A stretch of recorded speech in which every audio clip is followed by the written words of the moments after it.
I'm Chet McCracken. I'm here for Starlicks. Today we're going to be covering some basic techniques on the drum set. I'm going to be talking about your balance on the drum set, be talking about your groove, and mixing your drums while you're playing them. Before we get into it, let me show you my equipment here. Pearl drums. These are maple shells, New England maple to be specific. Over here is a gong drum. It's a 20-inch gong drum. It takes a 22-inch drum head. Gives me a nice, big, fat, rude sound that I like. Over here, this is a piccolo snare drum. It's a 3x14, a free-floating snare drum, something new from Pearl. And these two rack toms are mounted with rims, the rim mounting system. I've got a 12-inch, I got a 13, a 16, and an 18.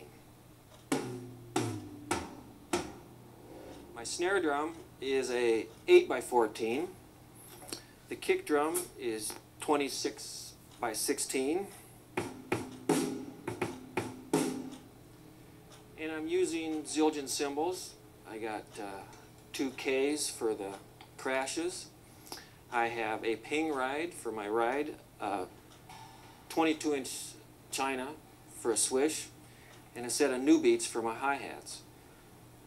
I also have an LP cowbell. I always have a cowbell in my drum set, just for different colors when I'm playing. It's very important. Now let me talk about, I mentioned balance and grip. It's very important to be perfectly balanced on this instrument. This is a balanced instrument. You're sitting on this drum seat and you're essentially just resting your feet on the pedal, so you're balanced on this seat. You need to have good posture, sit straight up, don't be leaning off to one side or anything, not too far forward, not too far back. Just real balanced here. Now this is real important too. This bass drum and your leg form a line, a straight line. The bass drum is sitting straight here. The line comes right straight back to your leg, comes into your hip, and right straight up your body. It's a straight line. You do not come in sideways on an angle. You come straight at that bass drum. The same concept with your hi-hat. The hi-hat stand forms a line you can see, so your body and your leg is lined up straight. Perfectly balanced, perfectly straight. Shortest distance between 2 points is a straight line. Here's your straight line. It is much easier to play this bass drum if you are hitting it straight ahead. Same with the hi-hat. Okay, the grip on your sticks with your hands. The straight line principle is the same thing here. Right out of your arm, right down your arm, right out of your hand, straight down to the stick. There's nothing, no funny angles. It's a straight line. Both hands, symmetrical, straight line. And your fingers kind of flipping the stick at the end. There's a grip. There's your access point right there. That is a good grip.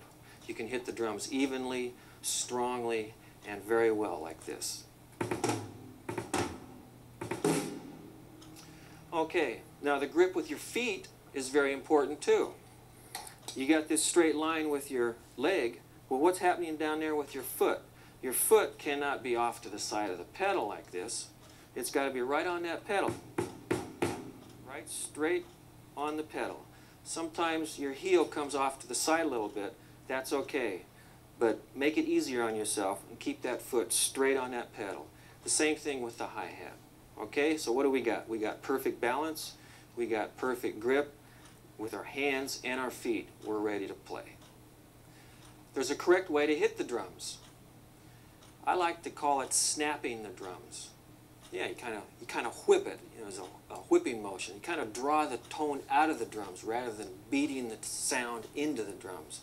On the tom-toms, it's kind of a technique of whipping it like this.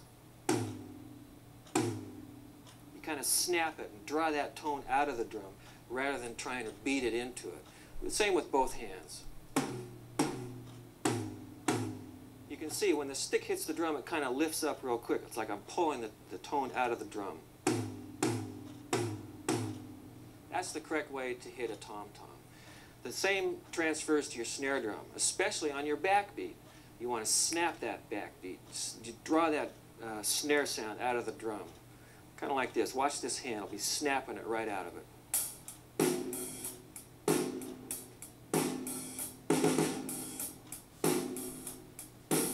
I kind of draw the tone out of the drum. And it's also very important to hit the drums right in the center, unless you think you want a different sound, which you can get by hitting the head closer to the rim. But 99.9% of the time, you're going to want to hit that drum right in the center. That's where the best sound is.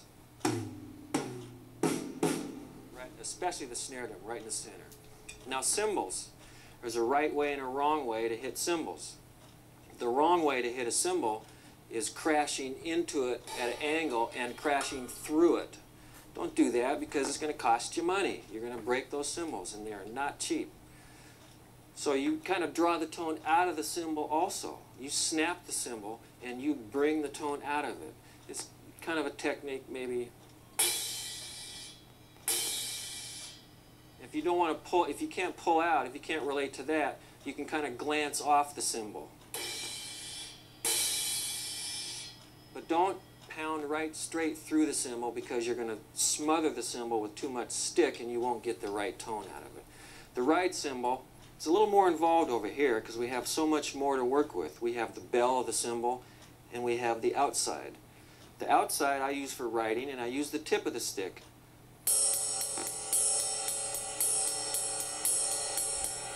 I do not use this part of it because it's a little too washy for me. That to me doesn't sound good. The tip of the stick works the best out here. When I do go up to the meat of the stick, it's usually because I'm up on the bell.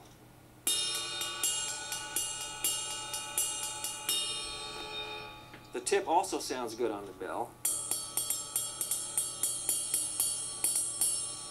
Okay, there's your techniques on the ride cymbal. You can do other tricks with it. Hit it with the butt of the stick. You can scratch across the top. You can do this. You can do this. It's quite an instrument all in itself. There's a lot of technique to playing this one. The hi-hat is another one. Basically the same principle of riding on the tip applies over here.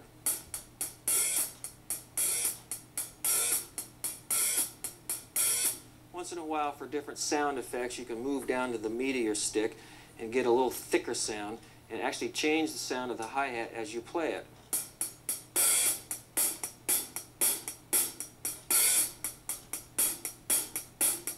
You can hear those sound differences because I'm using a different part of the stick. Just moving from the tip of the stick to the meat of the stick.